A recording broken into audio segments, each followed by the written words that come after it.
오늘 대상이 이제 학부모 기자들 그리고 학생 기자들이시니까 제가 이제 기자 경험을 20년 해서 그 경험을 바탕으로 기자라는 직업의 매력에 대해서 말씀드릴게요. 기자를 그만하는 사람이 기자의 매력에 대해서 얘기한다는 게 좀 어폐가 있겠지만 저는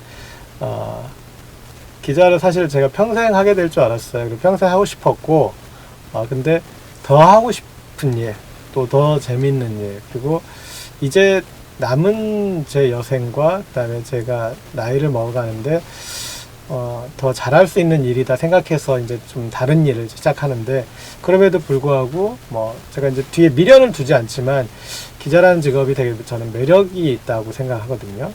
그게 제가 그 사회생활을 저는 이제 시작을 기자로 했고, 그리고 중간에 좀 난관은 있었어요.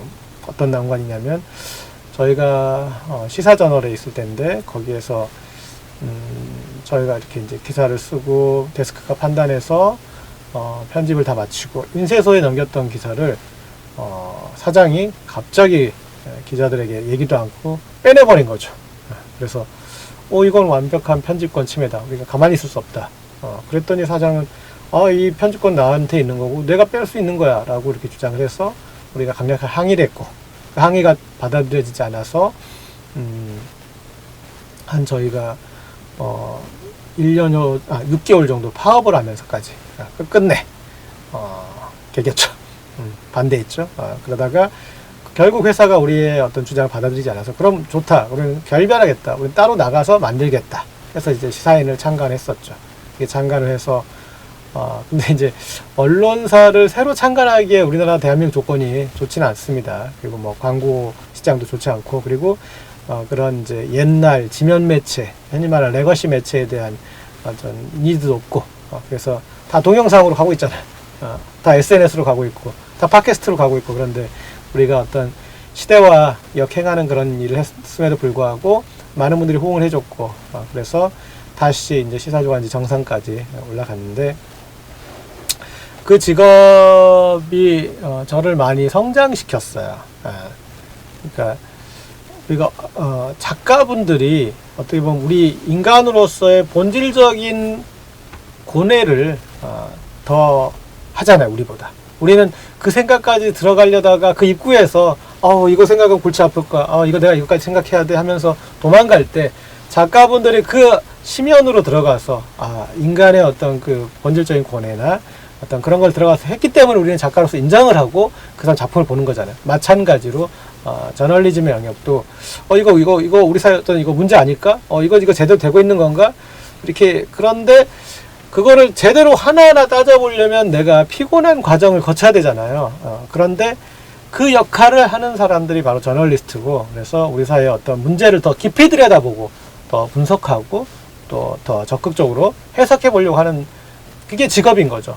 월급 받고 하는 일이. 그러니까 그 일을 하면은 저는 뭐랄까, 사회생활을 시작할 때 다른 직종에서 그냥 내 맡은 일, 나한테 이거 맡기니까 내가 이거 하면 돼, 이 정도 뭐 이렇게 하면 나는 이것만 하면 충분해 라는 그런 일보다는 제가 봤을 때는 훨씬 더 성장시키는 것 같아요. 우리가 학교에서 배우는 것도 성장하잖아요. 그렇지만 사회에서의 경험도 많은 성장을 두거든요. 근데 직장생활 들어가면은 아주 그냥 이 조그만 역할만 주고 그거 시키는 일만 열심히 하게 만들어요. 그런 시간을 한 10여 년 버텨야 본인이 좀 판단하고 기획하고 해볼 수 있는 여지들이 생기는 건데, 기자는 젊은 기자들도 독자적으로 어떤 사건의 진실을 파악하게 해보고, 그리고 그거에 대해서 자신만의 어떤 그 틀로 이해해보게 하고 그런 과정을 거치기 때문에 좀 남들보다 조숙해져요. 우리가 학생 때는 책을 많이 읽은 학생이 좀 조숙하잖아요. 좀 생각하는 것도 깊고. 그런데 제가 사회 나와 보니까 이런 이제 그 사회 문제에 많이, 그리고 그래서 만난 사람들이 뭐 정말 불쌍한 사람, 억울한 사람, 안쓰러운 사람, 그런 사람들 천지잖아요. 그런 사람들을 앞단에서 이렇게 만나고 경험하는 것들이 사회적 조숙을 부르는 것 같아요. 그래서 기자로서 이렇게 20년 하는 동안에 많이 늙었죠. 고뇌도 많아서 많이 늙었지만, 그러나 저는 이제 그 경험들이 저를 아주 성숙시켰다. 그래서 사회에서 뭔가 우리 사회에 대한 뭐 좀 또 깊이 있는 고민도 하고 그럴 기회를 가졌고, 그리고 사회를 여러 관점에서 높은 사람, 가진 사람, 이기적인 사람, 이타적인 사람, 없는 사람, 못 배운 사람, 여러 관점에서 사회를 바라볼 수 있었던 것 같아요. 물론 저의 관점도 있지만 그런 다른 사람들의 관점을 한 번씩 이렇게 거쳐본 것들도 의미가 있었던 그런 과정이었던 것 같고요. 그래서 뭐 그렇게 생각할 수도 있어요. 내가 뭐 학부모 기자 좀 이제 그 학교 소식 좀 하는 그런 수준인데요. 뭐 학생 기자 그냥 뭐 우리 애들하고 친구들하고 그런 내용 좀 전달하는데요. 뭐 이렇게 생각하지 마시고, 이게 내가 어떤 문제에 대해서 더 깊이 들여다보고 더 하나라도 더 생각해보고, 그래서 다른 사람들이 간과할 것들, 다른 사람들이 소홀할 것들을 내가 의미 있게 한번 재정리하고 재정돈한다. 그것이 우리가 이제 기자가 사명감을 가지고 써서 이게 우리 사회의 어떤 합리를 더 만들어 줄 것이다. 우리 사회를 그래서 진보시킬 것이다. 발전시킬 것이다. 그런 확신을 가졌듯이 여러분들도 그런 이게 우리의 교육을, 우리 인천 교육을, 우리 학교의 교육을 더 낮게 만들고 더 깊이 있게 할 것이다라는 이제 그런 그 역할을 내가 하고 있다라고 자존감을 좀 가지셔도 될 것 같아요. 저는 그래서 거기를 바탕으로 해서 여러분들이 글을 쓸 때, 기사를 쓸 때, 취재를 할 때 참고할 수 있는 어떤 그런 내용 말씀드리려고 하고, 그리고 특히 또 제가 이제 SNS 경험 풍부하니까 사람들과 어떤 소통할 때 여러 가지 이제 그 감안할 것들에 대해서도 또 말씀을 드려보려고 합니다. 그리고 뭐 잡다하게 이것저것 많으니까 또 기자를 재밌게 하려면 뭐 큐레이터가 돼야 된다.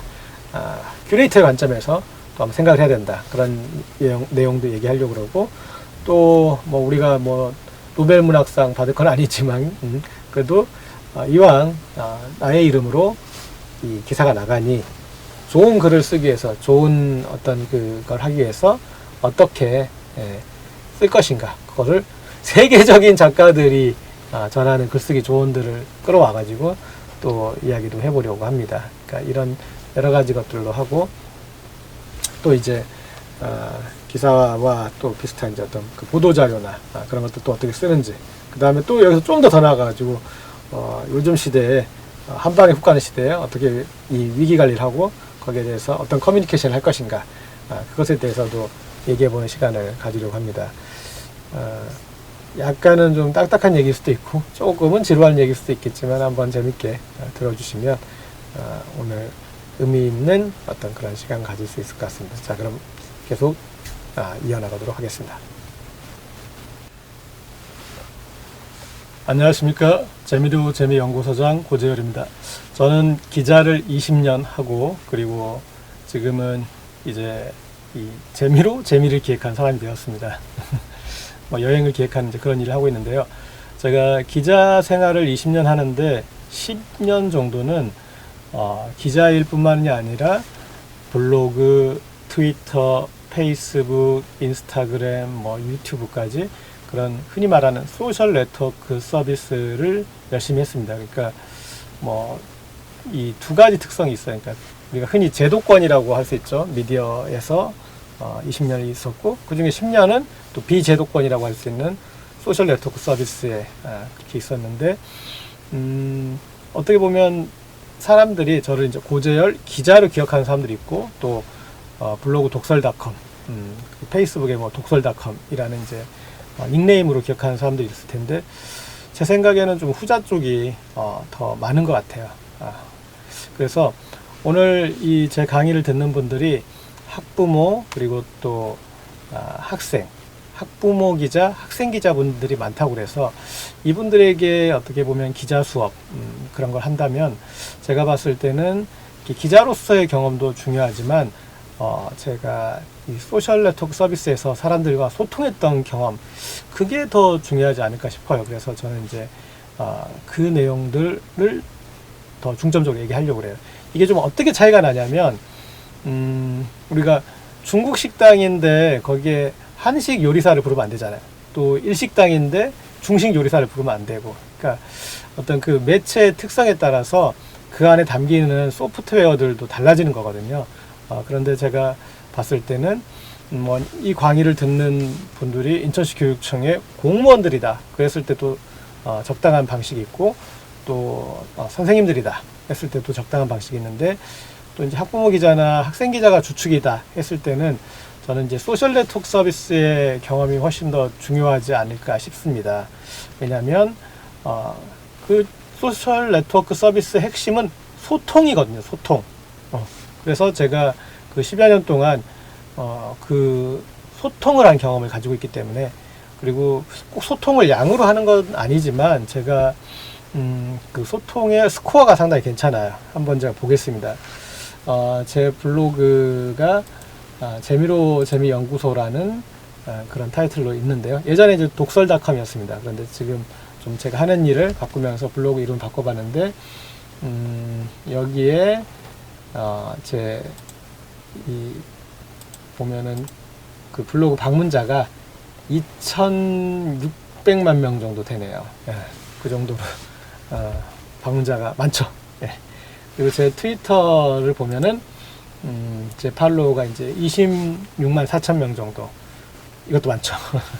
그리고 페이스북은 제 구독자가 한 4만 7천 명 정도 되는 것 같습니다. 예. 그리고 이제 인스타그램 한 6천 명 정도 되고요. 유튜브는 좀 유튜브 어린이, 그러니까 유린이 아직 좀 미흡한데 1,000명이 좀 안 되는 수준이고요.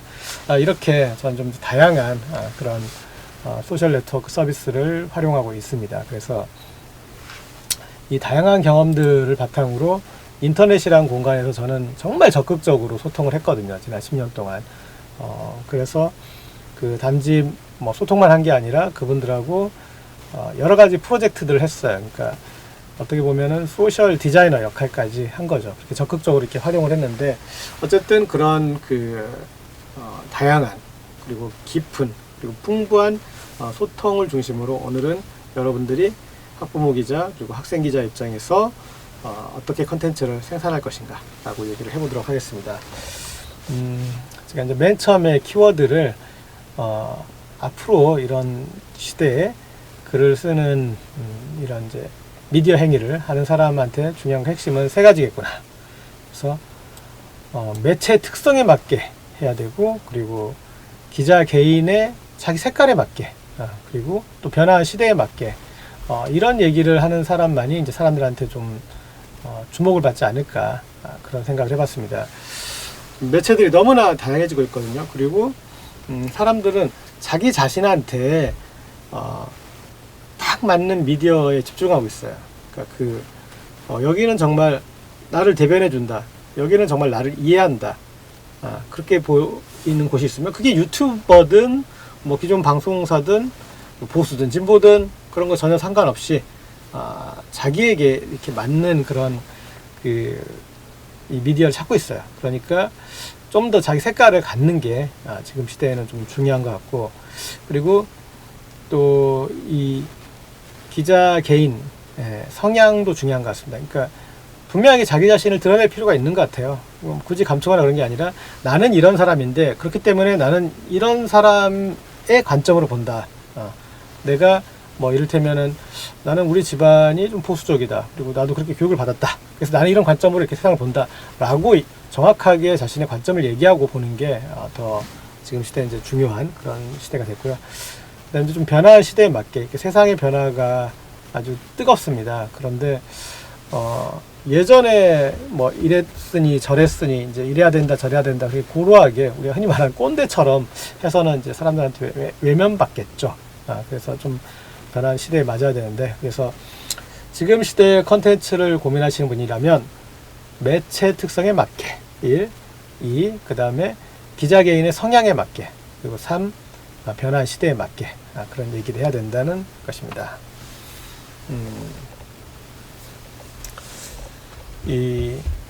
우리가 기자 역할을 할 때 그때는 자신의 입장을 정하는 게 되게 중요하거든요. 근데 이 기자를 하는 사람들은 좀 잘난 사람들, 그런 사람들 만날 가능성이 많아요. 왜냐하면 그 사람들이 이 기사권을 가지고 있으니까. 그래서 그런 사람 만나면 우리가 흔히 주류라고 그러죠. 주류. 그런 이제 주류의 마인드를 갖게 되는 기자들이 많아요. 근데 기자가 존재하는 이유는, 언론이 존재하는 이유는 비판 기능이죠. 그러니까 감시 기능인데, 그렇게 비판하고 감시하려면 주류의 시선을 봐서는 안 돼요. 주류는 세상의 구조를 짜는 사람들이기 때문에 자신들이 유리하게 이렇게 짰기 때문에 지킬 게 있어서 문제의식이 아니라 오히려 합리화하는 사람들이죠. 그 합리화를 뚫고 기자가 일반인의 입장에 서서 문제 제기를 하는 게 필요하겠죠. 그래서 기자는 좀 비주류에 서야 된다는 것이고, 특히 SNS에서는 그렇게 비주류의 입장에선, 소수자 입장에선 그런 사람들의 컨텐츠들이 주목받고 있죠. 기자를 하면은 뭐 좀 주류로서의 그런 유혹을 받는 게 되게 많습니다. 왜냐하면 그 사람들은 이 기자랑 친해서 이 기자가 나에 대해 잘 써주고 내가 한 걸 좀 좋게 부각해주고 그렇게 원하기 때문에 기자한테 잘해주거든요. 근데 가진 게 많은 사람들이 잘해주면 기자 입장에서는 얻어먹을 것도 많으니까 그렇게 그들 위주로 사고를 하게 될 수도 있는데, 기자들은 좀 비주류의 시선을 가져줘야 된다는 거. 그리고 또 저널리즘, 그런데 좀 입체적이어야 돼요. 그러니까 자기가 보는 관점이 절대적인 건 아니거든요. 자기의 세대를, 혹은 자기의 경제 계층을, 혹은 자기의 성별을 대변할 수 있지만 그게 다 맞는 건 아니니까, 그래서 다른 관점으로, 다른 앵글로 접근해 주려는 이제 그런 노력들이, 그런 저널리즘에 필요하고요. 그 다음에 이제 기자로서의 어떤 이 자질? 그런 것 중에 저는 좀 속된 말로 까발리는 본능? 그런 게 좀 필요한 것 같습니다. 왜냐면, 어떤 이제 문제를 우리가 알게 되면 그 문제를 분석해서 들어가면 거기에 누군가 그 기득권자가 그 효과를 누리고 있어요. 그래서 그 구조를 기자가 깨줘야 되는데, 기자 입장에서도 그냥 저 사람하고 친하게 지내서 내가 더 좋으면 좋겠다, 이제 그런 생각도 할 수 있거든요. 그렇지만 어쨌든 그런 침묵의 카르텔을 깨야 되는 게 기자의 역할이다, 이런 말씀을 드리고, 자, 제가 아까 모두의 이제 SNS 그 활동 열심히 했다고 했는데, 저만 그런 게 아니라 지금은 기자들이 상당수의 기자들이 SNS 활동을 많이 하고 있고요. 그리고 SNS의 중요한 오피니언 리더도 많이 되고 있죠. 그리고 좀 다른 직종에 비하면 기자들이 SNS 하는 비율이 되게 높습니다. 제가 봤을 때는 그거는 필요한 일인 것 같아요. 기자를 하는 이상. 왜냐하면 사람들의 그 관심사를 기자는 반영해서 일을 해야 되거든요. 근데 그 관심사 어디에 나와 있나요? 그 언론사 독자 편지에 혹은 댓글에 남아 있나요? 그것도 일부겠지만 SNS의 영역에, 무한한 영역에 그런 내용이 많으니까 좀 세상이 어떻게 변하고 있고 사람들은 그거에 대해서 어떤 생각들 하고 있는지 기자들은 체크를 좀 해줘야 됩니다. 그리고 자, 그 다음에 이제 기자가 변하고 있어요. 예전에 20년 전에 20년하고도 한 반년 정도 지난 것 같은데, 오마이뉴스가 처음 출발할 때 캐치프레이즈가 뭐였냐면 모든 시민은 기자다였습니다. 모든 시민은 기자다. 이제 기자만 언론을 쓸 수 있는 게 아니다. 누구나 같이 이 언론 행위를 할 수 있다. 그런 게 이제 오마이뉴스의 마인드인데, 근데 어떻게 보면은 거기에 있는 그 사람들은 또 어떻게 보면 오마이뉴스에 이렇게 고용되거나 아니면 오마이뉴스에 종속되었다고 볼 수도 있는 거잖아요. 그래서 근데 지금 이제 블로그하고 이렇게 이제 직접 유튜브하고 하는 시대로 가면서 모든 시민은 미디어다가 된 거예요. 그러니까 비유하자면 예전에는 모든 시민이 그냥 누구누구 기자였는데, 지금은 모든 시민이 누구누구 신문, 누구누구 방송국 대표가 된 거죠. 그런 만큼 이제 그런 그 시대가 되는데, 여기서 우리는 그런 이 자기 컨텐츠를 만드는 사람들을 되게 중요시하게 생각하는데, 그분들만 중요한 게 아니에요. 그러니까 본인이 직접 이렇게 유튜브 컨텐츠를 생산하거나 그렇지 않다고 해서 나는 이렇게 적극적인 행위를 안 하고 있다 그게 아니라 그 중간에서 이렇게 또 역할을 하는 사람들이 많아지고 있어요. 그러니까 예전에는 미디어가 전해지는 플랫폼이 있었잖아요. 전파라는 플랫폼이 있고 방송사라는 플랫폼이 있고 그걸 통해서 어떤 유행이나 이런 게 만들어졌는데 지금은 그 역할이 민간으로 온 거죠. 그래서 일반인들도 그렇게 전파 역할을 해주는, 그러니까 이 내용을 자기가 많이 전달해주고 많이 알려주는 그런 사람이 또 직접 생산하는 컨텐츠만큼 상당히 이 역할을 하고 있습니다. 자, 그리고 이제 그 다음에 또 기자는 또 중요한 게 사람을 다루는 일이거든요. 만나는 사람도 그렇고 또 하나는 이 기자 자체가 이 좀 다양한 사람들을 만나고 다양한 또 거기에서 이슈를 포착해야 되기 때문에 사람에 대한 관심이죠. 저는 되게 중요한 것 같아요. 그러니까 어떤 것도 관심을 갖지 않고 보면은 보이지가 않아요.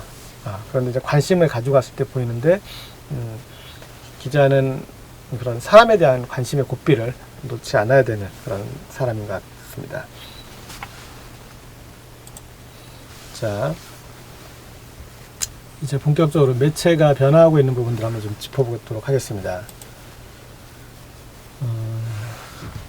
저는 이제 미디어가 우리가 소통 얘기를 하고 그 중에 또 쌍방향 소통, 독자와의 쌍방향 소통을 중요시하는 이제 그런 시대가 있었는데 지금은 제가 이제 아까 자기가 메시지를 만들지 않아도 열심히 전달하는 사람이 있잖아요. 그러니까 그런 전달자 역할도 중요하다고 생각해요. 그래서 그런 사람들이 모이면 일반 언론에서 전혀 얘기하지 않는 사안이라도 충분히 사회적 이슈가 될 수 있거든요. 그래서 지금은 이제 쌍방향 소통을 넘어서 삼방향 소통의 시대라고 생각합니다. 삼방향.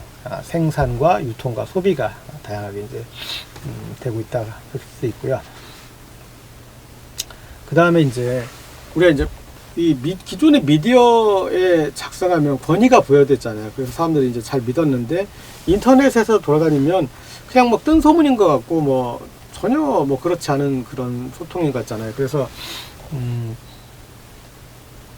우리가 이제 기존에 정제된 그런 언론에 대해서는 좀 긍정적으로 보고 그렇지 않고 인터넷에 막 떠돌아다니는 거는 믿을 수가 없다 이렇게 부정적으로 봤는데 지금은 그런 이분법적인 시대는 지난 것 같아요. 인터넷에 이렇게 올라오더라도 훨씬 더 그 분야에 대해서 문외 아닌 기자보다 훨씬 더 잘하는 분들이 이렇게 할 수 있는 그런 시대가 되었습니다. 자, 그다음 삼방향 소통에 대해서 제가 간단한 예로 설명을 드릴게요. 만약에 여러분 같은 이제 학생 기자가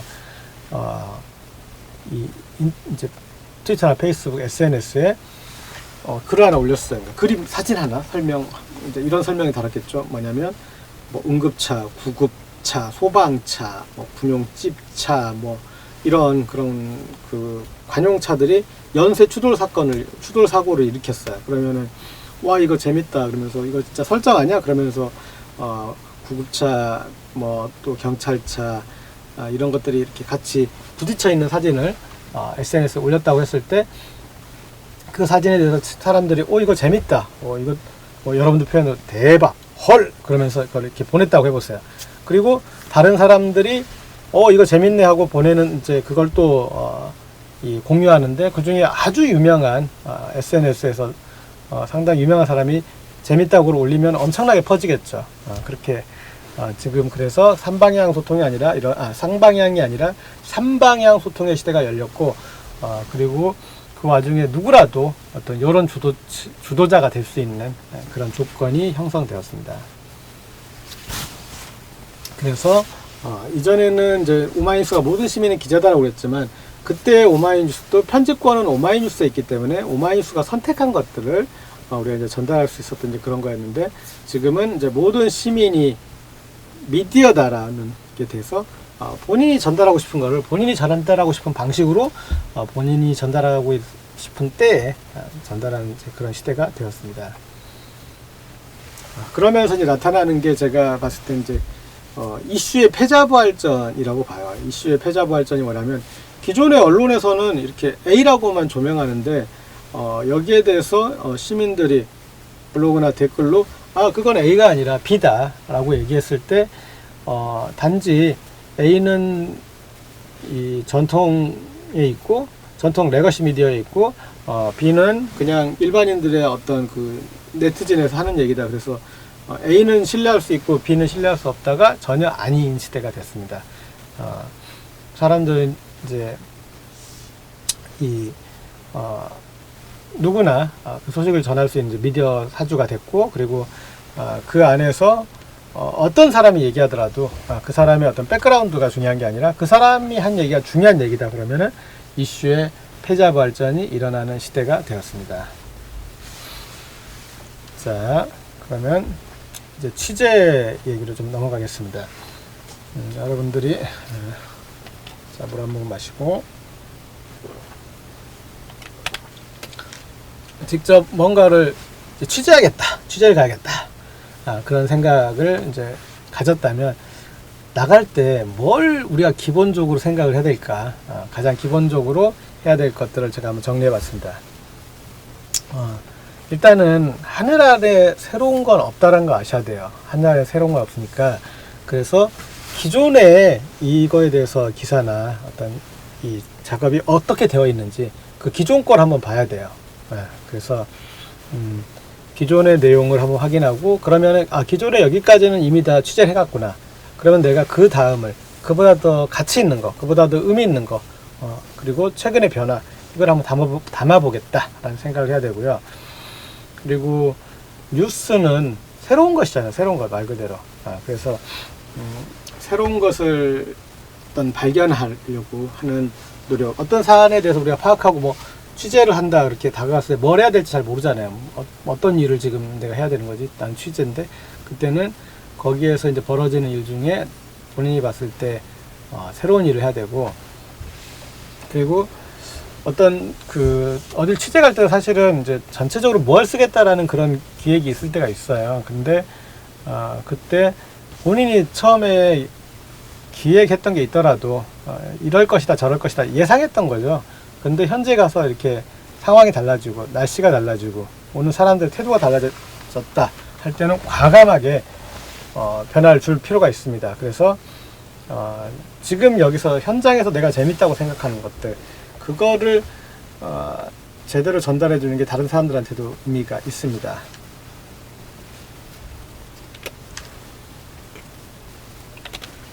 참, 그 다음에 취재 몇 가지 아주 기본적인 원칙으로만 한번 짚어보겠습니다.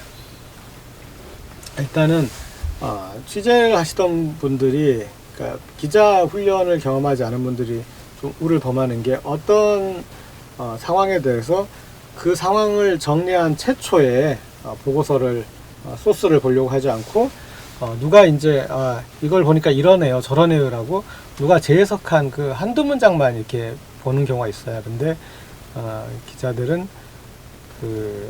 그런 경우에 요약본이 아니라 되도록이면 원본을 찾아서 원래 어떤 얘기가 되어 있는지 확인하는 그런 훈련이 되어야 합니다.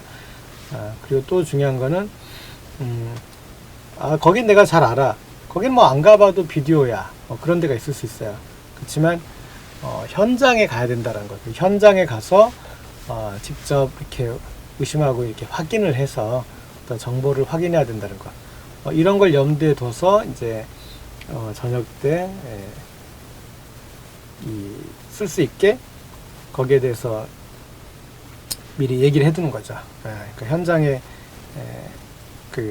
가서 본 것들을 이제 와서 이제 정리를 하면 되는 거고, 그리고 현장에 또 이제 보여지는 대로 꼭 얘기할 필요는 없어요. 보여지는 것들이 잘 보이게 설정된 것들일 수 있잖아요. 그러니까 기자들은 이제 계속 좀 의심을 하면서 이게 정말 이게 원래 이런 건가, 아니면 나를 위해서 이렇게 좀 세팅된 건가, 그런 거 확인을 좀 해야겠죠.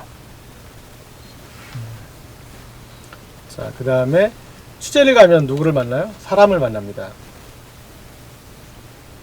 그래서 흔히 말하는 이제 인터뷰를 하게 되죠. 물론 이제 인터뷰를 A부터 Z까지 이렇게 다 하고 그 사람에 대해서 인터뷰를 쓰는 경우도 있지만 그렇지 않아도 어쨌든 현장에 나서 이렇게 그 사람들을 만나게 되죠. 그때 좀 우를 범하는 것들 중에 하나가 본인이 생각하는 바가 있어서 그 사람한테 그러니까 본인이 쓰려고 했던 어떤 그 기획을 해놓고 그 사람 입에서는 거기에 맞는 얘기만 나오길 바라는 경우가 있어요.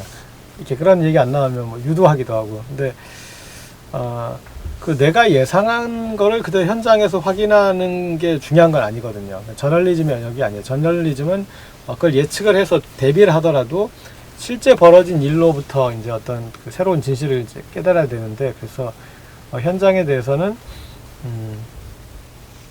자기가 예상했던 거에다 꿰어 맞추고 그렇게 보려고 하지 말고 있는 그대로 좀 봐야 된다. 그리고 거기에서 그런 모든 것들을 풀어주는 건 결국 사람이거든요. 그러니까 사안에 대해서 궁금해할 때 어떤 그 사람에 대해서 집중적으로 좀 파고드는 게 필요하고, 그리고 이제 그 사람의 캐릭터를 살려줘서 현장감을 좀 주는 게 중요합니다. 뭐 사투리를 썼다면 좀 사투리로 표현해주고, 그 사람 또 평소에 어떤 뭐 뭔가를 얘기하는 그런 패턴이 있다면 또 그 패턴 이제 캐릭터를 좀 살려주는 노력이 필요하죠. 그래야지 내가 전하는 소식이 어떤 하나의 좀 완결성 있는 시퀀스를 이룰 수 있으니까. 그 다음에 이제 보도 사진에 대한 얘기로 들어간다면, 일단은 피사체에 다가가야 돼요. 피사체. 그냥 우리가 일반인이 그냥 본인의 여행을 기념하거나 뭐 그런 목적으로 사진을 찍는 거하고 완전히 다른 거거든요. 일반인은 그냥 풍경만 이렇게 쭉쭉 찍어도 되지만, 이런 이 취재와 연관된 사진 촬영에서는 피사체에 다가가서 이 사건에 집중해서 찍어야 되고, 그리고 그 형체에 대해서 가장 잘 드러낼 수 있는 단면으로 잘라야 됩니다. 그러니까 우리가 이런 단면을 어떻게 얘기할 수 있냐면, 생선을 어떻게 토막을 내야지 이 생선의 정체성이 잘 보일 것인가, 그런 이제 좀 고민을 하시면 되죠. 그러니까 이 단면을 정확하게 그냥 한 포인트로 이렇게 얘기하게 하는 그런 걸 찾는 노력은 되게 중요합니다. 그래서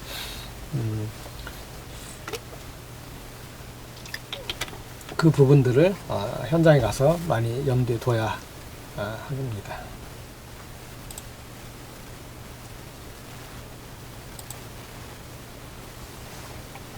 자, 그 다음에 기획 및 편집 방향의 설정에 대해서 조금 짚어보겠습니다.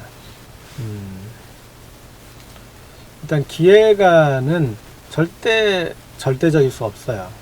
이 기사에 있어서 기획안은, 그거는 이제 기획안 짠 거는 물론 자료도 참고하겠지만 예측 가능한 범위에서 기획안을 짤 거 아니에요. 그러니까 사람이 어떤 그 자신의 경험과 그런 것에서 이 기획안은 이제 예측 범위 안에서 짜는데, 실제 벌어지는 일들은 예측 밖으로 벗어나 있거든요. 그러니까 예측했던 거 밖으로 벗어나는데 기획안대로 맞춰 쓰면은 본인이 이게 실제 벌어지는 일과 거리가 있는 일을 하게 될 수 있잖아요. 그래서 그런 걸 쓸 때는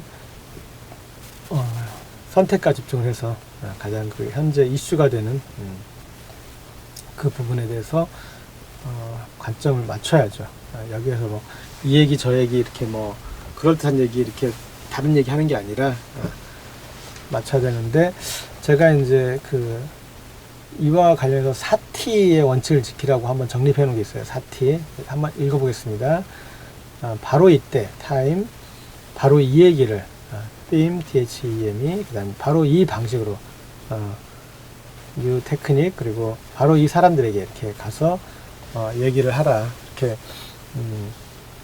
하는 이제 그거 원칙을 저는 좀 얘기하고 있습니다. 자, 그 다음에 우리가 이제 전달을 할 때 어떤 이슈에 대해서 너무 이렇게 여러 가지 얘기를 하려고 하는 경우가 많아요. 단풍 갔더니 나뭇잎은 어떻고, 그 다음에 그 옆에 또 다른 나무는 어떻고, 또 그 옆에 다른 나무는 어떻다. 그리고 또 바다에 가서 뭐 이렇다 저렇다 이렇게 그런 식으로 나열식으로 하는 것보다는 이번엔 갔는데 전에 못 봤던 이게 보였어 라고 어떤 새롭게 본인이 알게 된 것, 그것에 좀 집중할 필요가 있고요. 또 아니면 이거는 중요한 건데 사람들이 다 알아야 되는데 그걸 모르고 있다. 사람들이 알아야 되는 것에 대해서 우리가 얘기를 할 수 있고, 그다음에 결국은 마지막에 검열자는 독자거든, 독자. 그래서 독자가 중요한 이유는 그 독자들의 관심으로 이제 매체는 존재하는 거니까. 근데 그래서 그 독자들이 이 생각을 그게 편견일 수 있는데 그 독자들이 하나의 생각으로 이렇게 몰리면 다 사람들이 이렇게 따라가 버리는 경우가 많아요. 근데 오히려 그 반대편에 섰을 때 의미 있는 기사도 쓸 수 있고, 그리고 이 어떤 이제 본인이 역할이 생기는 경우가 많습니다. 그래서 대중에 꼭 영합해서만 아니다. 꼭 대중이랑 맞는 경우가 아니니까 참고하고 또 뭐 그렇게 해서 자기에 대해서 하는 얘기에 대해서 냉정하게 늘 판단을 해야 된다라는 그런 걸 알려드리겠습니다. 자, 이제 기사의 구성으로 가보겠습니다. 자, 기사 구성에 뭐 기사의 성격을 스트레이트로 갈 것이냐, 기획으로 갈 것이냐, 인터뷰로 갈 것이냐 뭐 따라서 조금씩은 변화가 있지만, 일단 기획이란 걸 할 때 염두에 둬야 될 것들, 첫 번째로는 꼭 전달할 것이 있으면 미리 생각을 해둬야 됩니다.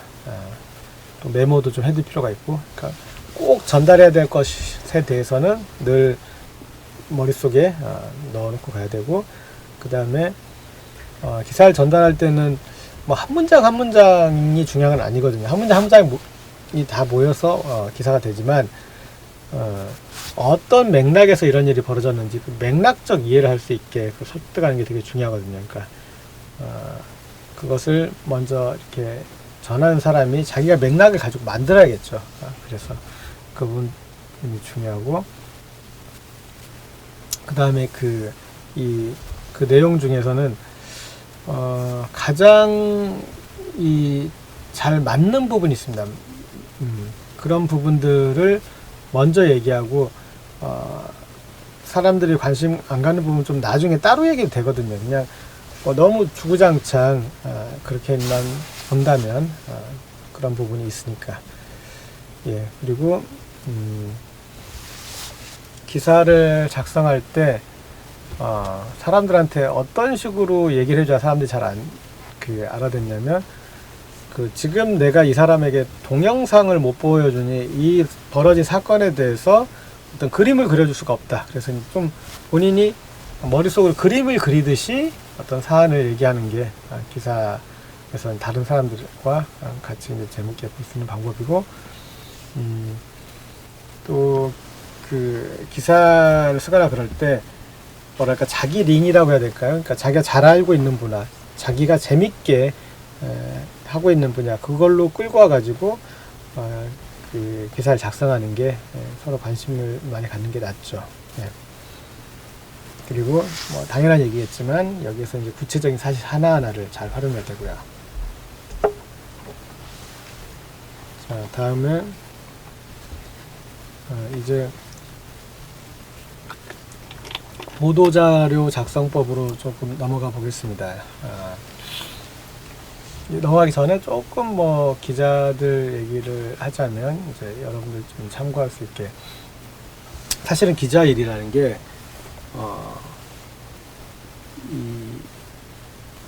아주 어렵게도 할 수 있고 아주 쉽게도 할 수 있어요. 그리고 그 중간에 있는 사람은 어지중간하게 하는 사람 되게 많고요. 그러니까 아주 어렵게 하는 사람들은 정말 깊이 숨어있는 어떤 진실을 드러낼 그런 일들을 하는 분들이고요. 또 아주 쉽게 하시는 분들은 그냥 뭐 있는 보도자료 같은 거, 그런 것들 이렇게 그냥 뭐 재가공도 아니고 거의 그냥 표지만 떼가지고 이렇게 기사를 쓰는 방법도 있고, 그런데 결국은 자기 발전이 중요한데 초반에 그런 이제 그 요령을 부려서는 자기 발전할 수 없겠죠. 그래서 그 기본기들이 중요한데 그 이유는 제가 이 기본기 중에서 보도자료 작성법에 대해서 얘기할게요. 이제 어떻게 보면은 사실은 이제 기사를 작성하는 것과도 아주 연관이 있다고 볼 수 있는데 이 기사 작성법 중에 이제 보도자료를 작성하는 그런 내용에 대해서 한번 얘기를 해보도록 하겠습니다. 우리가 이제 기사를 쓰는 일, 그리고 이제 보도자료를 쓰는 일, 뭐 이 얘기를 재밌게 좀 제가 하려고 어떤 마인드로 자기 할 얘기를 할 것인가, 이제 그 부분을 얘기해 보려고 합니다. 첫 번째 자료에서는 제가 좀 본인의 마인드를 우리가 이제 기사 작성자, 뭐 내가 기자가 되겠다, 혹은 어떤 그 프로그램 만드는 PD가 되겠다, 이제 그렇게 생각을 할 수 있는데, 저는 좀 더 그 적극적으로 큐레이터 역할을 좀 부탁드리고 싶어요. 그러니까 큐레이터라는 거는 우리가 전시를 기획한 사람이잖아요. 그 전시를 기획한다라는 거는 그 전시 주제가 있고 전시 작가의 어떤 의도가 있는데 그걸 맥락을 가지고 어떤 얘기하는 거거든요. 그래서 저는 이 큐레이터의 역할로 한번 이 생각을 해보는 게 자기의 어떤 그 전달 내용을 잘 하는데 좋은 사례가 됩니다. 전시 기획자만 이제 큐레이터 마인드를 갖는 게 아니라 컨텐츠를 제작하는 사람들도 저는 이제 큐레이터 마인드를 가져야 된다고 생각하는데, 이 큐레이션이란 거는 결국은 어떤 주제, 어떤 작품, 이런 것들을 얼마나 잘 효과적으로 관람객들에게 전달하느냐, 그런 거거든요. 그래서 그 과정이 저는 이제 창조적인 편집 과정이라고 생각해요.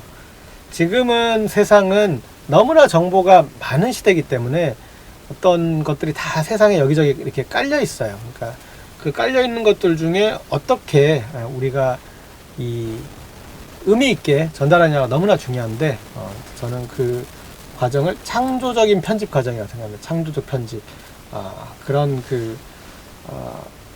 이 과정이 필요하죠. 우리가 요즘 라디오에서 가장 이렇게 인지도가 높고 사람들이 많이 듣는 게 뉴스공장이잖아요. 근데 뉴스공장에서 거기에 있는 우리 총수, 김어준 총수, 그 사람은 취재하는 사람이 아니거든요. 취재한 내용들을 쫙 보면서 내가 봤을 때 진실은 좀 이런 방향이야 하고 본인이 에디팅, 편집을 하는 거죠. 그래서 지금은 이제 이런 시대가 너무나 중요하고요. 그래서 뭘 어떤 식으로 이렇게 보여주느냐 중요합니다. 그래서 큐레이터의 역할을 이제는 큐레이터만 하는 게 아니에요. 큐레이션 역할을. 그래서 이를테면 이제 청와대의 이 가장 넓은 1층 홀에 전시된 이목상 선생님 작품이 있어요. 그것을 전시하겠다라고 이렇게 이제 마음먹은 사람은 문재인 대통령입니다. 그러니까 본인이 그 광장에 서라는 그 작품을 어떤 촛불 시민을 형성한 거죠. 그런 것들을 하면서 나는 늘 국민들의 생각을 존중하겠다라는 의미로 이렇게 한 건데, 이제 그런 식으로 본인이 이제 하겠죠. 요새 미디어에 뭐 카드 뉴스나 아니면 이제 다시 영상 클립으로 이렇게 재가공하는 것들이 많거든요. 그러니까 이 어떤 사실관계를 내가 다시 한번 좀 소화를 제대로 해가지고 이걸 잘 구성해서 전달하는 거죠. 그러니까 그런 이제 큐레이션 그런 과정들이 하고, 이제 모든 영역에서 큐레이션은 이제 지금 확장되고 있습니다. 현대 사회에서. 그러니까 이미 이 개개의 재료들은 다 새로운 거 없이 다 나와 있는데, 이제 그것을 새롭게 재구성하는 것이 바로 어떻게 보면 새로운 가치를 만드는 것이다 하는 그런 이제 큐레이터인 거죠. 그래서 DJ들도 이미 있는 음원이나 음악이나 이런 걸 써가지고 자기가 새로운 음악 창조하잖아요. 이런 식의 이제 그런 것들을 사람들이 이제 가치를 부여하는 거죠. 원래 큐레이터 역할에 대해서 우리가 좀 알 필요가 있는데, 그 영혼의 치유를 책임지는 역할을 하는 그 사제가 큐레이터였어요. 그래서 또 아니면 공공에 관련된 책임을 지는 어떤 관료 역할이었는데, 그런 식으로 예전엔 이제 오히려 지금보다 더 큐레이터가 더 적극적인 역할을 했던 거죠. 그런 이제 공공의 역할도 하고 사람들의 영혼의 책임까지 지고 치유까지 하는 이제 그런 일이었는데, 우리가 이제 르네상스 시대의 귀족 문화에서 왕족과 귀족들의 어떤 작품들을 선별하는 역할을 하면서 오히려 좁아들어 버렸는데, 현대 사회에서는 계속적인 이런 어떤 큐레이션 과정이 필요한 것 같습니다. 그래서 여러분들이 이 기자 역할을 하고 어떤 그런 역할을 하더라도, 매체를 만드는 역할을 하더라도 단순히 나는 이 사실을 이렇게 전달해 그거에 머무르지 마시고, 이렇게 벌어진 것들을 이렇게 제가 다 조합해서 위에서 봤더니 지금 한국 교육은 이렇게 문제로 가고 있어. 이미 인천 교육은 이래야 되는데 지금 저런 방향으로 잘못 빠지고 있어. 그런 부분들을 큐레이션을 통해서 이렇게 지적할 수 있겠죠. 자, 이제 큐레이션 얘기를 했고, 그리고 이 전달할 때 어떤 그 표현에 대해서는 좀 욕심을 부렸으면 좋겠어요. 그러니까 우리가 취재를 하고 그리고 그걸 구성할 때 이제 상당한 노력을 기울여야 되는데, 그래서 좀 표현할 때도 많은 좀 노력들을 해야 되는데, 그것을 위해서 제가 이 세계적 작가들이 전하는 글쓰기 조언들 한번 쭉 정리해서 한 게 있어요. 그러니까 이거는 이제 좀 한 41개나 돼가지고 너무 많아서 제가 다 얘기를 할 수는 없는데, 그 중에 거기에 좀 몇 개들 팀만 제가 얘기할게요. 그래서 나머지 내용은 좀 자료를 한번 쭉 전체적으로 이렇게 뒤로 해서 한번 좀 보셨으면 좋겠고, 자, 세계적 작가들이 전하는 글쓰기 조언 중에 저는 이제 눈에 띄었던 거, 카트 보네거트가 한 말이에요. 우울하지 않으면 당신은 진지한 작가가 될 수 없다. 뭔가 이렇게 저희는 작가는 아니었지만 기자로 어떤 내용을 이렇게 전달해서 다시 하는 과정이 되게 지난하고 되게 이렇게 우리가 어떤 그 사이킥 에너지도 많이 써가지고 피곤하고 막 힘들거든요. 그래가지고 이 얘기 써봤자 이 얘기는 어차피 누군가를 비난하는 내용이니까 그쪽에서 나에 대해서 그냥 공격이나 하겠지. 뭐 명예훼손을 하든 뭐 언론중재에 제소라든 그렇게 할 것 같고, 일반 국민들은 이게 중요한 내용인지 알지도 못할 텐데 라고 그런 자괴감이 많이 들기도 해요. 그렇지만 이제 어떤 그런 고뇌 뒤에서 어떤 꽃 피운다라는 이제 그런 생각을 해주셨으면 좋겠고,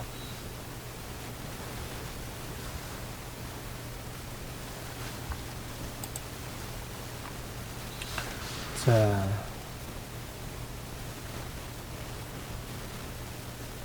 또 이제 같은 맥락에서 여기도 E.L. 독토로가 한 얘기인데, 글쓰기는 사회적으로 용인된 형태의 정신분열증이다라는 표현을 했네요. 그러니까 이 글을 쓰는 과정이 되게 좀 집중을 해야 되는 과정이에요. 그렇게 해서 집중해서 한 것을 이제 사람들이 좀 의미 있게 받아들이는 것인데, 이거를 사회적으로 용인되는 정신분열증이다까지 이제 좀 표현했습니다. 그 다음에 요건 또 이제 어떤 저널리즘적인 글쓰기를 할 때 꼭 유념해 둬야 될 표현인 것 같은데, 나는 글을 쓸 때 정확한 방향성을 가진 약간의 증오가 유용하다는 걸 발견했다. 잘 개인적 증오일 필요는 없어요. 그건 오히려 이제 진실을 오도하게 만드니까. 그게 아니라 우리 어떤 사회적 증오를 일으키는 그런 사안들이 있어요.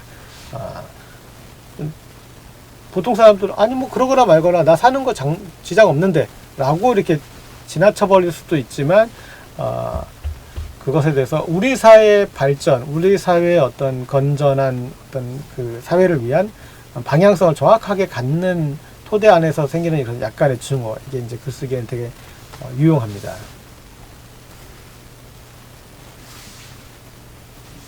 그리고 스티븐 킹이 한 말이죠. 아마추어들이 영감을 기다리는 동안에 우리 프로들은 일어나서 일하러 간다.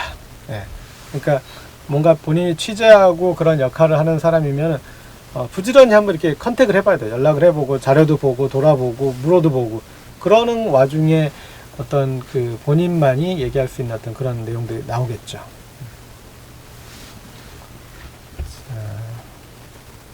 또 이제 비슷한 맥락의 앙드레 드비가 한 말. 재능은 싸구려다. 중요한 건 훈련이다. 네. 그래서 계속 이 노력할 어떤 그 필요가 있는 장르고 노력한 만큼 결과물들이 나오는 것이죠.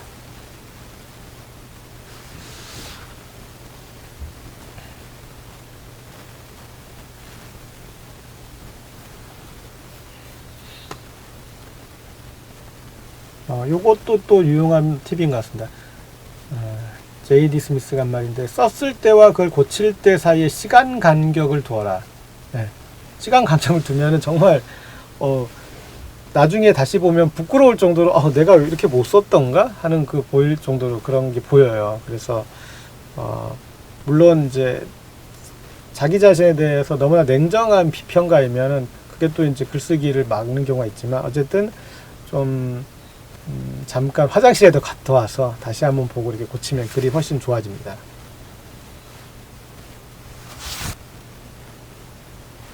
여기 존 베리먼이 한 말, 자기 글을 가차없이 대해라. 그렇지 않으면 다른 사람이 그럴 것이다. 이렇게 뭐 하나 쓰면 갑자기 자기가 만족하고 그런 분들 많고 저도 가끔 그러는데 그런데 아무튼 좀 이제 가차없이 냉정하게 보면은 또 글을 보는 게 달라집니다. 자, 여기까지 좀 약간 중간에 한번 좀 숨을 돌리시라고 제가 세계적 작가들이 전한 글쓰기 조언도 한번 해봤습니다. 그래서 아까 우리가 이제 어떤 걸 쓸 때 그런 편집자적인 마인드를 큐레이터의 마음을 한번 가져보라는 얘기, 그리고 또 글쓰기 작가 이제 조언에 대해서 얘기를 드렸고요. 자, 오늘은 이제 이 현대 사회의 어떤 좀 화두 쪽으로 조금 더 넘어와서 제가 이 보도자료 작성법을 좀 얘기하려고 합니다. 그러니까 여기에서 이제 이 대상이 되신 분들이 주로 이제 직접 쓰시는 뭐 그런 분들이지만 또 어떤 사안에 대해서 자기를 설명하는 자신의 입장을 얘기하는 그런 부분이 그래야 될 경우들이 있잖아요. 그래서 이제 그런 부분들에 대해서 한번, 그리고 또 미디어 소비자로서 어떤 사람들이 위기에 처해서 어떻게 대응하는가, 그런 것들을 보면은 그 사람의 어떤 좀 진면목을 보게 되는 경우가 있잖아요. 그때 정말 저 사람은 저런 위기에도 저렇게 할 수 있구나 라는 부분이 좀 대단해 보일 수도 있고, 또 어떤 사람들은 저 사람이 이제 바닥이 보이는구나 라고 또 할 수 있는 그런 사람도 있고, 그렇죠. 그래서 저는 이번에 이제 그 어떤 위기에 대한 대응, 그리고 그 대응하는 또 어떤 것들도 있겠지만 그 대응하는 모습을 이제 많은 사람들이 주목하게 되잖아요. 그러니까 그때 또 어떻게 그 사람들에 대해서 대처할 것인가 하는 위기관리 커뮤니케이션 관련해서 좀 얘기를 해보려고 합니다. 이게 현대 사회를 사는데 되게 필요한 일인 것 같아요. 왜냐하면 한 방에 훅 가는 사회니까. 그게 유명인일 필요가 없어요. 그러니까 예전에 한 20년 전에 뭐 지하철의 개똥녀 사건이라고, 지하철에서 그 개똥을 안 치우고 내린 어떤 여성분이 있었는데, 그것에 대해 사람들이 막 이제 그거 인터넷에 오르니까 그걸 고발하고 이렇게 막 퍼지면서 사람들이 그 사람을 엄청나게 욕하는 거예요. 물론 그분이 뭐 잘한 일은 아니죠. 잘못한 일이지만, 그렇지만 그러니까 뭐 본인이 무심해서 이렇게 못 치우고 갈 수도 있잖아요. 그러면 안 되겠지만, 근데 그걸 가지고 또 전 국민이 그 사람을 욕할 일도 아니잖아요. 그런데 그런 식으로 이렇게 뭔가 대속을 하게 되는 어떤 입장이 되는 경우도 있고, 그래서 이게 위기관리 커뮤니케이션이란 거는 오늘을 살아가는 어떤 그런 현대인들한테 모두의 숙제가 좀 된 것 같아요. 그래서 하나씩 한번 살펴보도록 하겠습니다.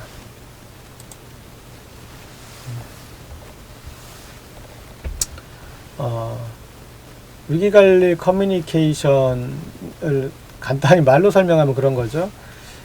이 한방에 훅 가는 사회인데, 그러면 이제 매를 맞지 않고 살 수는 없어요. 그러니까 현대 사회는. 근데 매를 벌지 않는 법.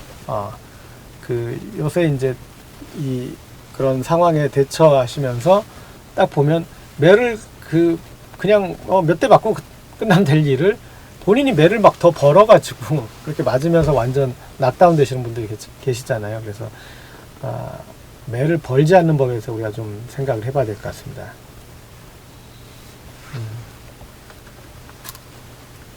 근데 이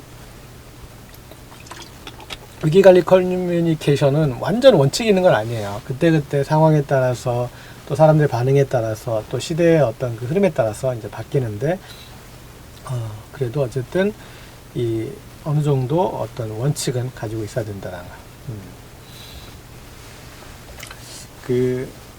이 현대에 보면은 이제 위기 상황에서 위기를 위기로 인식하는 쪽과 위기를 위기라고 인정하지 않고 피해가려고만 하는 것과 둘 사이에서 초동 대응에 흔히 말하는 그 차이가 엄청나게 나요. 그래서 빨리 이게 위기구나 생각하고 이제 주목하고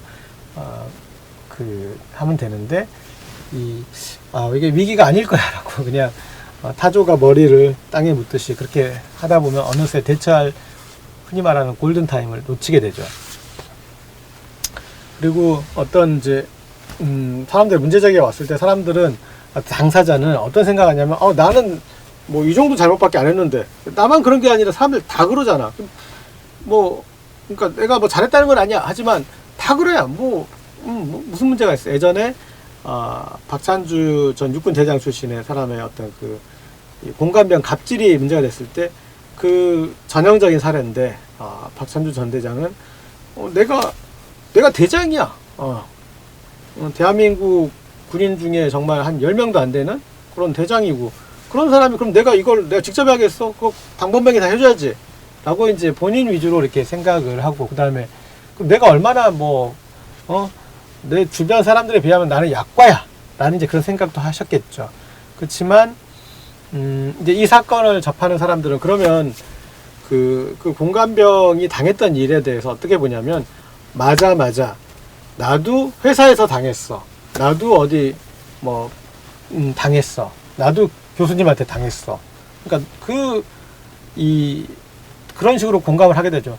그렇게 공감을 한다는 얘기는 뭐냐면, 가해자에 대해서는 누구나에 다 공적이 되는 거죠. 공적. 모두의 적이 되는 거야. 그래서 죄를 다 대속하시는 입장이 되는 거죠. 근데 그리고 이제 미디어의 스포트라이트를 받았을 때는 더더욱 그런 양상이 나타나고. 그런데 그 박찬주 전 대장은 제가 봤을 때는 그런 인식이 없더라고요. 그래가지고 그냥 본인과 본인의 공감병의 문제, 그 다음에 뭐 그럴 수도 있고 아닐 수도 있고 하는 이런 입장으로 그 문제를 바라보다가 나중에 아주 봉변을 당하셨죠. 그래서 위기관리는 좀 더 크게 커질 수 있는 불씨가 이렇게 번질 수 있는 그런 영역으로 한번 봐야 된다는 거. 불씨가 번지면 걷잡을 수가 없다라는 걸 염두에 두고 봐야 되는 것이고요. 다만 어떤 사람들이 이렇게 이제 막 비난이 몰려들 때 너무 겁먹을 필요는 없다고 생각해요.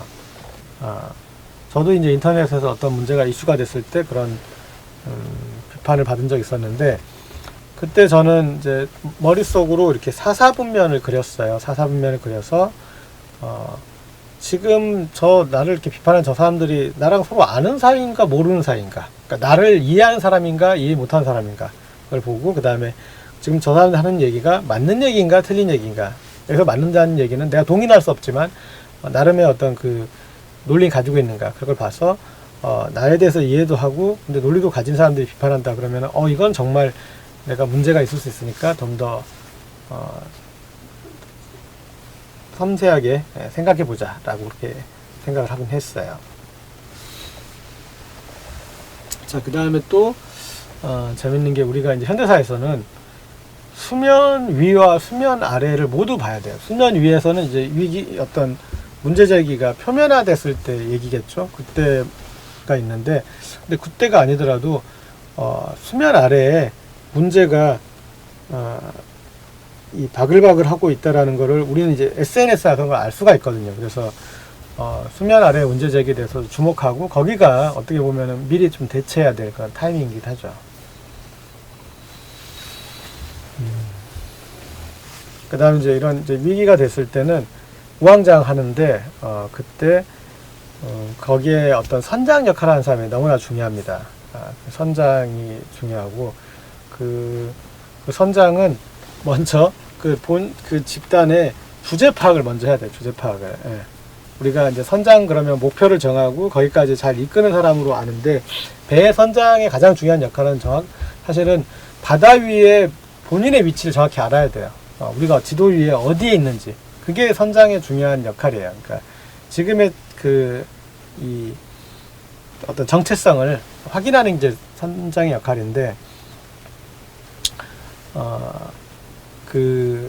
이 위기 관리에서는 이제 선장, 책임자가 주체가 돼야 된다는 것이고, 그 다음에 어떤 행위를 할 때 사람들이 평소에 본인한테 대하던 방식으로 기대를 하면 안 돼요. 위기가 됐을 때는 그 사람 예전에는 발언권을 주더라도 지금 발언권도 주지 않고, 그리고 아까 말했듯이 그런 사람이 어떤 그 대속자가 됐을 때 그런 형태의 문제를 보여주는 우리나라 기득권을 대변할 때 그거는 완전 시리어스한 상황이니까. 그렇죠. 그리고 이런 거 이제 해명해보라고 그러면은 자기 합리화를 다 해요. 근데 이제 요새는 그 자기 합리화가 전형적으로 매를 벌게 만들어주죠. 매를 벌게. 그래서 자기 합리화에 대해서는 자기 자신이 그런 확신을 가지더라도 조금 조심할 필요가 있죠. 그리고 또 본인이 나서 내가 해결하겠다 그러면서 직접 나서면 더 문제가 되는 사람들이 많아요. 왜냐하면 우리가 그 사람을 카메라에서 보지 않고 텍스트로만 보면 그 텍스트의 문맥으로만 그 사람의 얘기를 이제 우리가 생각하는데 직접 어떻게 보면 화면에 등장하게 되면은 공감각적으로 바라보거든요. 그러니까 저 사람 태도 보니까, 그러니까 말만 듣는 게 아니라 태도도 보잖아요. 그러니까 그래서 태도 보니까 영 아닌 것 같아. 그리고 저 사람 저런 저 신뢰가 안 가. 그러니까 오히려 더 부정적으로 생각할 수 있죠. 미디어에 트레이닝 안 된 분들이 그렇게 할 때는. 그래서 미디어에서는 그런 이 자기의 주제 파악을 하고 내가 직접 나서야 될 사람인가 아니면 그렇게 뒤에서 입장만 하면 될 것인가 그런 것들도 좀 잘 따져봐야 되는 것이죠. 대부분의 사람들은 미디어에 잘 훈련되어 있지 않아요. 저도 마찬가지죠. 저도 이런 강의를 직접 놓고 하지 않고 이렇게 비대면을 하는 방식에 익숙하지 않고 아무런 리액션도 없는데 내가 스스로 나에 대해서 리액션을 하면서 이렇게 하는 거 익숙하지 않은데 그렇게 이제 익숙하지 않은 자리에 가면 사람들이 어설프게 행동하는 경우가 많고 어설프게 행동하는 건 점수를 잃어가게 만드는 그런 경우가 많아요.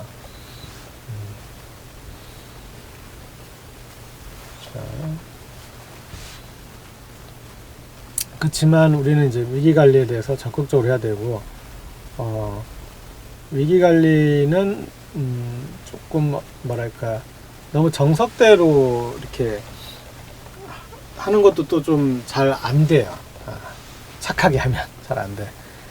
그래서 위기관리 본질은 사실의 싸움이 아니라 사실에 대한 인식의 싸움이라는 걸 알아야 돼요. 그러니까 사람들이 인식을 바꿔주는 그걸로 위기를 관리해야 된다는 거죠. 복잡하게 할 얘기를 간단하게 얘기하자면. 그리고 또 사람들은 끝없이 공격을 할 거, 끝없이 문제 제기를 할 것이기 때문에 사과를 하는 이제 그런 결단을 내렸으면 이게 조용히 그냥 티 안 나게 하는 게 아니라 좀 더 적극적으로 사과를 하고 그다음에 사과의 어떤 배상이나 보상에 대해서도 더 적극적으로 해야지 요즘은 그 사람들로부터 배제당하지 않게 되죠. 그다음에 위기 관리를 하실 때 제일 중요하게 생각해야 되는 게 어떤 위기 비난의 양도 중요하겠지만 비난이 얼마나 이렇게 계속될 것인가 하는 시간도 되게 중요하거든요. 그래서 어설프게 위기 관리를 하고 이렇게 거기에 대해서 이제 입장을 표하면 거기서부터 또 새로운 어떤 문제 제기가 강하게 될 수 있죠. 그래서 다시 이제 원점으로 되돌아가야 되는 경우도 있고, 그래서 이슈를 함부로 지속되지 않게 어떤 조치를 할 때도 괜히 하나하나 조치가 이제 어떤 시비를 불러일으켜서는 안 될 거고요. 그 다음에 침묵은 이 상황에서 금도 되지만 독도 되는 것 같아요. 잘못된 표현으로 얘기하는 거면 얘기를 안 하는 게 더 낫겠죠. 근데 꼭 그렇지 않더라도 정확하게 지금 단계에서 팩트를 좀 정리를 해둬야 될 것이나 뭐 그런 사안들을 보면 해두는 게 좋죠. 위기 관리에서.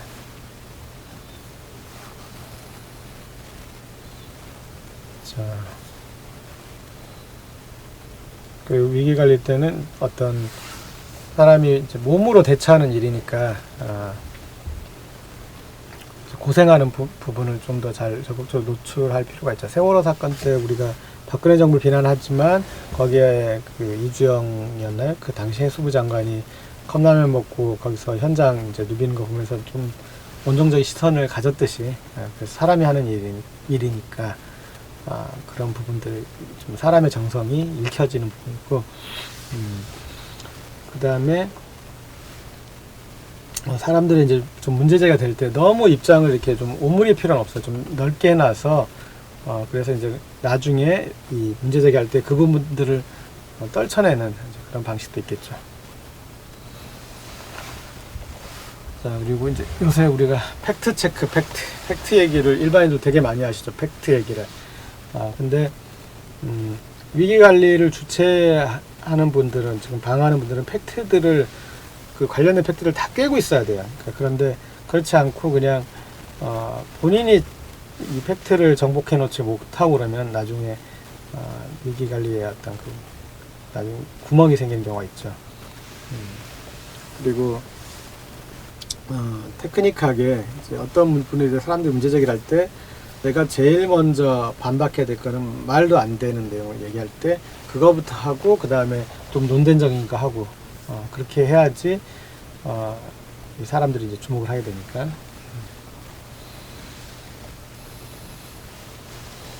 그리고 위기 관리 때 하나하나 사안을 이렇게 반박하려고 노력하고 그거는 반박자료 만들고 그런 것들 많이 하시는데, 이 어떤 그 구조를, 이 사건을 사람들이 어떤 방식으로 이해를 하고 있구나 하는 그 구조를 잘 이렇게 짜주는 게 제일 중요해요. 그래서 이거는 조국 교수의 부인인 정경심 교수가 이제 좀 계속 불리하게 되는 어떤 프레임이구나, 뭐 이렇게 하거나 그런 것들에 대해서 전체적으로 사람들은 어떤 인사이트 가지고 보기가 쉽지 않거든요. 그래서 그런 부분에 대해서 좀 구조를 짜서 하는 부분이 필요하다. 그 다음에 이게 문제 제기에 대해서 우리는 어떤 생각을 혹은 어떤 착각을 하게 되냐면, 내가 이런 문제 제기에 대해서 대비를 한다면 여기에 대해 상식적으로 문제 제기를 할 사람들의 여러 가지 관점을 좀 감안할 것 같은데, 근데 실제로 가보면 자기가 감안하지 못했던 다른 다양한 사람 시선들이 있어요. 그리고 그 시선이 자기의 시선을 반영해 주길 원하고, 그래서 그 위기 관리 때 이제 그런 것까지 감안하기는 사실은 쉽진 않죠.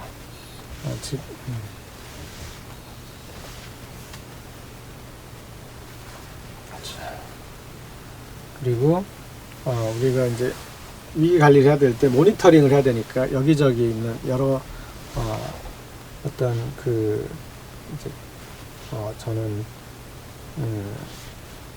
뭐 페이스북이나 이제 그런 것들을 하니까 그런 이제 것들이 있는데 각 SNS마다 쓰는 사람들 성향이 완전히 다르거든요.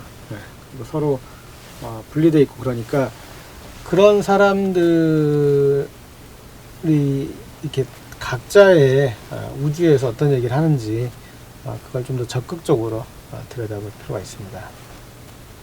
그리고 이제 메시지 통제가 되게 중요한데 어떤 위기를 당하는 쪽에서 너무나 중구난방하게 얘기들이 가버리면 나중에 다 정리가 안 돼요. 그래서 메시지가 나갈 때는 한 명으로 다 어떤 거기를 통해서 나가는 그런 방식이 맞겠고,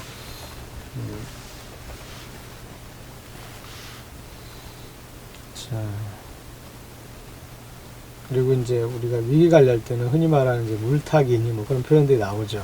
뭐 긍정적인 뭐 그런 건 아니겠지만, 그러나 이제 한국 사회에서는 워낙 이슈가 빨리 전환되고 새로운 이슈가 많이 등장하기 때문에 이걸 하시는 분들도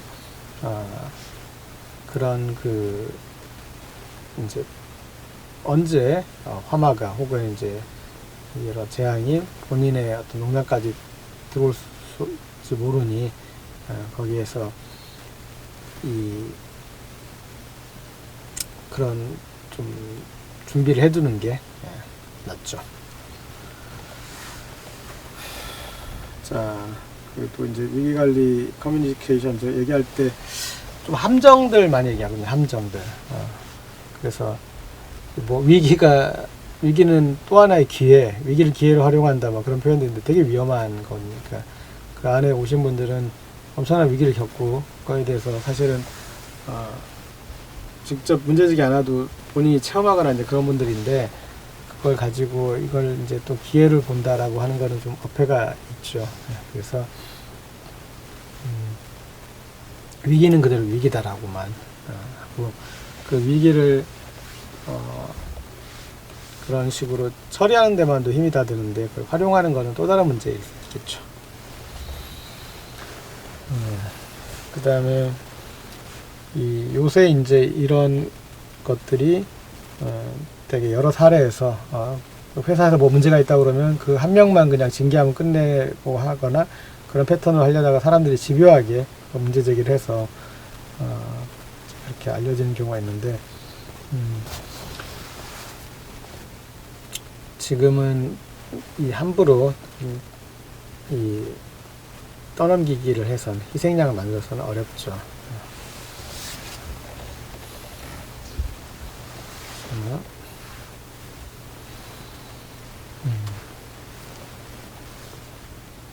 자, 그 다음에 이제 이런 어떤 위기관리적인 내용에 대해서 좀 더 정리되는 얘기를 드리자면은 결국은 위기를 극복하는 것은 본인 자신의 좀 이름을 세우는 일에 가깝거든요. 그러니까 위기에서 이 그룹은 어떤 게 본질이었구나, 어떤 게 핵심이었구나, 이제 그걸 깨닫고 그 사업에 대해서 이제 정리를 하더라도 여기는 이걸 집중을 하고 이걸 집중하고 그러나 여기에 본질은 뭐다라는 걸 정리해 둘 필요가 있어요. 그래서 그 본질만 환기되어도 사실은 어떤 위기를 극복한 의미를 찾을 수 있죠.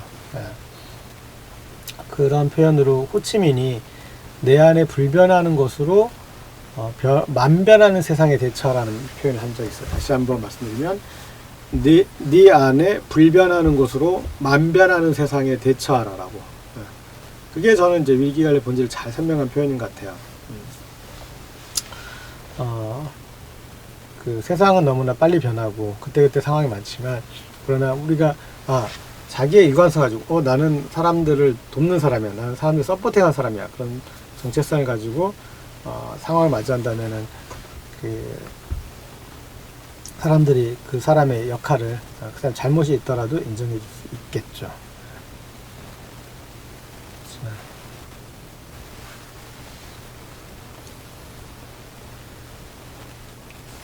그 다음에 또 위기관리에서 우리가 최후까지 지켜야 될 가치가 무엇인가. 아까 그 위기를 극복하는 주체의 자의식, 본인은 어떤 사람이고 본인은 이제 무엇이고라는 그런 이제 그걸 정하는 것들이 필요하고, 또 하나는 마지막까지 지켜야 될 가치가, 최종적으로 지켜야 될 가치가 무엇인지에 대해서 한 번 더 생각해 보는 거.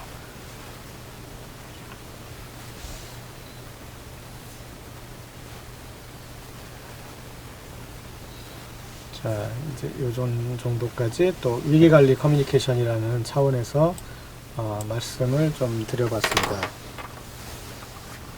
또 제가 하나 이제 좀 참고 자료로 언론 홍보와 취재 홍보 응대 요령이라는 책도 한번 좀 들고 왔어요.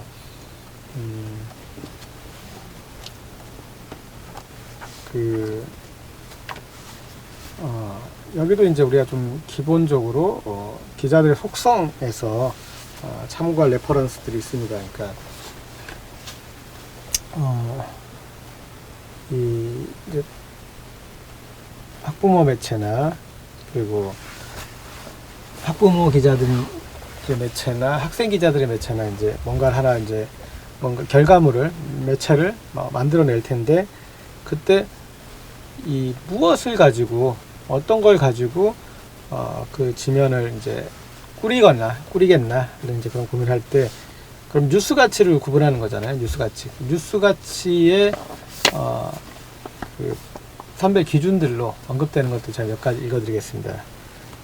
1. 몇 사람이 보는가. 2. 새로운 사실이 무엇인가.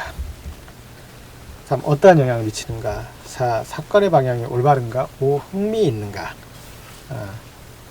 이것을 가지고 킹슬리 마틴이라는 사람이 뉴스밸류 공식도 만들었어요. 그건 뭐냐면 시의성과 권위성과 중요성과 흥미성 이걸 곱한 게 뉴스 가치의 어떤 그 지표다 라는 얘기를 했고요.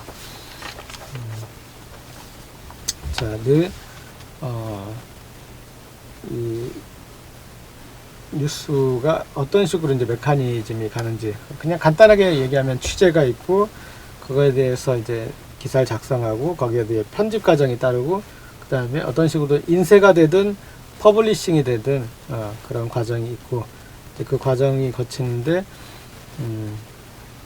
거기에서 이 여러 가지 게이트 키핑이 이루어지죠. 그래서 여러 뭐 취재 데스크 아니면 뭐 편집국장 아니면 뭐 교열팀이든 편집팀이든 거기서도 그런 게 좀 이루어지고 되고 이제 그런 메커니즘 아셔야 되고 그 다음에 쉽게 기사화되는 소재들 이렇게 좀 꼽아주는 게 있어요. 그러니까 이제 뉴스 가치를 우리가 의논했잖아요. 뉴스 가치가 있어야 되는 거. 뉴스 가치 판별되는 거 아까 기억하시죠? 흥미가 있는가, 사건의 방향이 올바른가, 어떠한 영향을 미치는가, 새로운 사실이 무엇인가, 몇 사람이 보는가 이렇게 이제 얘기를 하는데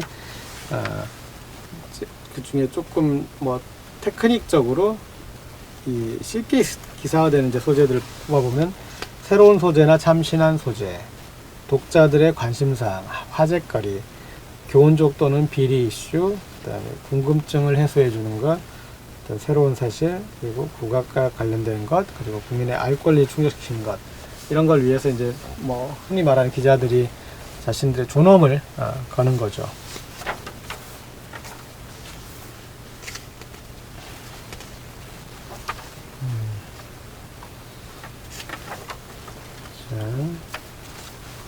그리고 여러분들이 뭐 학부모 기자나 이제 학생 기자들이 많으시니까 속보 경쟁은 안 하셔도 될 것 같고, 그리고 속보 경쟁 하느라고 그런 잘못된 이제 오보들을 남발할 필요는 없을 것 같습니다.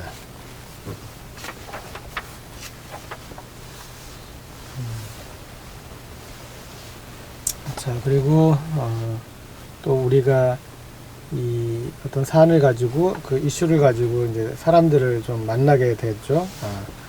보통은 이제 이런 그 보도 자료를 가지고 뭐 이 접촉하게 되는 방법은 뭐 이메일을 보낼 수도 있고 전화를 할 수도 있고 그 다음에 직접 찾아갈 수도 있고 뭐 아니면 이렇게 모아서 기자간담회도 할 수 있는데 뭐 각자 형편에 따라 다르겠지만 어쨌든 이제 중요한 원칙 중에 하나가 그렇게 와서 이렇게 적극적으로 관심 보인 사람들한테 정말 일반적인 아주 이 조그만 그런 내용만 줘서는 그런 사람들 성이 차지 않겠죠. 그런 부분들. 자, 그 다음에 이제 이런 그 취재기사, 보도자료 여기는 작성법으로 나와 있는데 취재기사도 이걸 늘 염두에 두고 쓰면은 사람들로부터 이제 호출을 받을 수 있는 글이 되는데, 제가 10가지 조금 짧지 않지만 언급해 드리도록 하겠습니다. 하나는 제목을 먼저 생각하라. 제목을 먼저 생각하라. 너무 넓게 잡으면 글이 벙벙해지고 너무 좁게 잡으면 쓸 게 없어지죠. 하루 단위에는 어떤 정도의 카메라맨과 같이 하면 좋겠구나. 이제 카메라맨은 아니죠. 그러니까 제목을 먼저 생각해서 정확히 이제 컨셉을 잡아야 되고, 그 다음에 부제목을 달아라. 보면은 제목은 좀 멋있는 말로 쌍따옴표로 해가지고 달게 되는 경우가 많은데, 부제목에 정확하게 이게 뭐에 대한 글인지 알 수 있게 그 정도 부제목 중에서 나와줘야 됩니다. 그리고 제목으로 리드를 작성하라. 그러니까 제목에 언급됐던 가지고 첫 문장 안에서, 첫 문단 안에서 최소한은 얘기를 해야 되고, 그리고 기사는 흔히 말하는 이제 두갈식과 미갈식이 있는데, 그 중에서도 두갈식이 더 많아요. 그러니까 특히 스트레이트 기사나. 그리고 공익적인 어떤 그런 행위에 대한 글은 이 역피라미드로 만들게 되면 나중에 이제 또 너무나 커질 수가 있으니까. 그리고 이제 기사로 쓰는 문장들의 특징은 짧아야 돼요. 우리가 문장을 중문이나 본문으로 쓰다 보면은 꼭 틀리게 되죠. 그리고 또 주어 서술어의 어떤 맞지 않게 되고, 그렇기 때문에 이 육하 원칙에 맞게 누가 언제 어디서 무엇을 왜 어떻게, 그런 육하 원칙에 맞게 짧게 그냥 사실 위주로만 담아야 된다. 그 다음에 제가 아까 초반에 그런 말씀 드렸죠. 그러니까 중국식 주방장이냐 아니면 한식 주방장이냐 이렇게 다르다고. 그러니까 어떤 뉴스에 대해서 할 때 어떤 이제 정말 사실만 전달하면 됐을 때는 이런 식으로 이제 기사체도 좋지만, 사람들한테 그 어떤 관심을 환기하는 차원이다 하면은 기사체가 좀 불리해요. 그러니까 별로 잘 안 보고, 그러니까 그거에 대해서 이 사람들이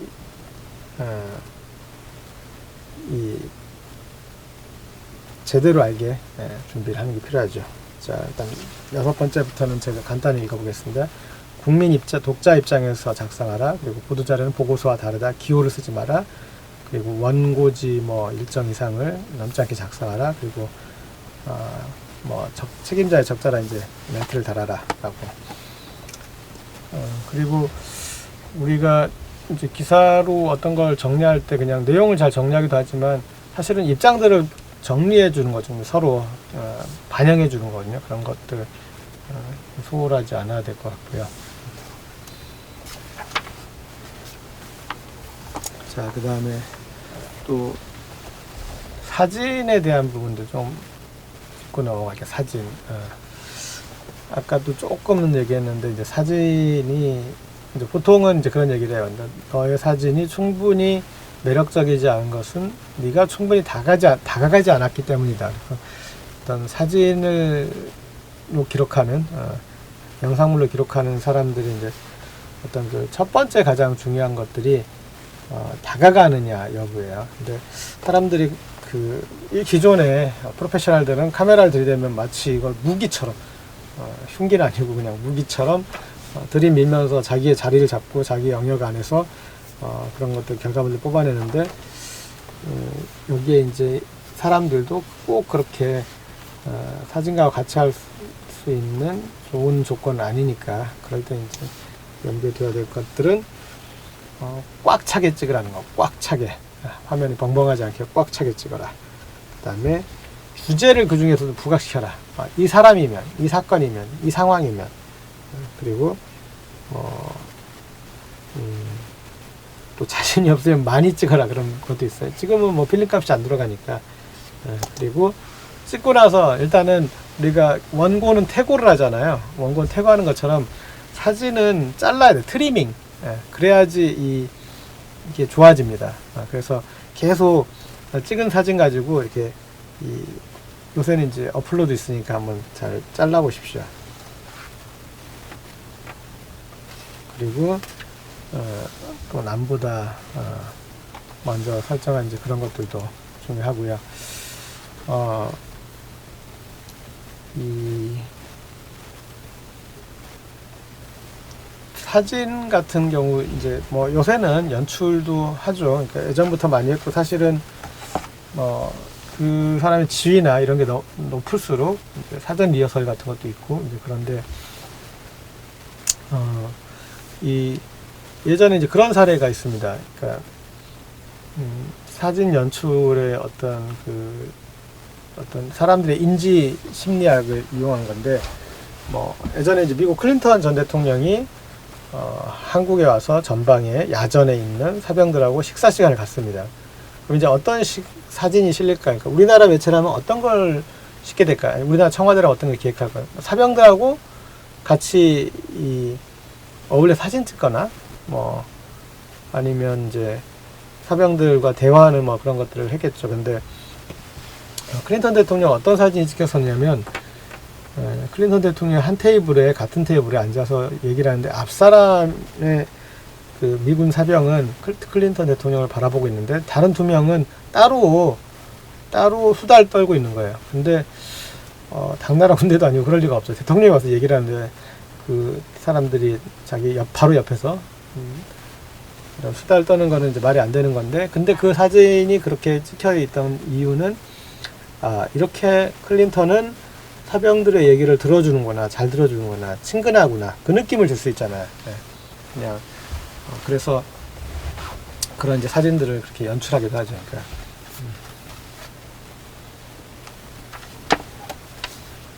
자, 그 다음에 또 이제 보도자료 작성에 좀 주의사항격. 이거는 뭐 기사를 쓸 때 주의사항과도 뭐 일치하는 뭐 그런 내용인데, 자, 그 다음에 본인이 표현할 수 있을 만큼 최대한 정확하게 표현하는 훈련이 필요해요. 사람이 많았다가 아니라, 많았으면 몇 명 정도야. 몇 명에서 몇 명 정도. 이렇게 숫자로 또 좁혀가거나 그런 게 필요하고, 그 다음에, 이거는 또 이제 핵심을 파악하지 못해서 그런 경우도 있는데, 핵심을 전달해야 돼요. 핵심을. 그거를 되도록이면 앞부분에서. 그 다음에 이제 남은 분들은 그게 핵심이 아니어도, 이 뒤에 이제 부연이어도 큰 상관없겠죠. 그 다음에 아까도 얘기했지만 짧게 써라. 짧은 문장으로. 그래야지 이 오류가 적어지는 거죠. 그리고 이런 우리나라 한글의 어떤 구조의 맹점인데, 주어와 서술어가 서로 호응이 안 되는 경우가 되게 많아요. 주어는 뭘로 쓰다가 갑자기 그 중간에 생각이 바뀌어가지고 나중에 다른 생각을 갖게 돼서 다른 얘기를 해버린 경우가 많은데, 그래서 주술 관계를 확인하는 거 되게 중요하고, 과도한 수식어 같은 거, 그런 것들 들이면 좋지 않죠. 그런 걸 좀 빼야 되고, 그리고 과장 같은 거 좀 조심할 필요가 있고, 뭔가 부풀리기, 그런 것들. 그래서 해서 뭐 기사들이 이제 기사에 좀 더 스트레이트라는 거 단신, 그거 그냥 관련된 그냥 속보만 전하는 기사고, 그다음에 기획 기사가 있고, 직접 이슈의 쟁점에 대해서 조명한 기사들도 있겠고, 그리고 인터뷰 형식으로 되는 어떤 그런 기사들이 있겠죠. 뭐 직접 만약에 저랑 오프라인에서 봤으면 실습도 하면서 할 수 있었을 텐데, 그 부분을 좀 못해서 좀 너무 아쉽고요. 늘 이 본인의 이 매체를 하면 이 내가 전달한 이 매체의 어떤 그 분석이 좀 필요해요. 그래서 여기는 뭐 어떤 취지로 어떤 내용을 어떻게 전달한다 그러면 거기에 맞게, 우리가 종합지가 아니니까 거기에 맞게 의미 있게 하면 되죠. 아마 또 여러 다른 행사와 함께 이제 그런 거 할 것 같은데.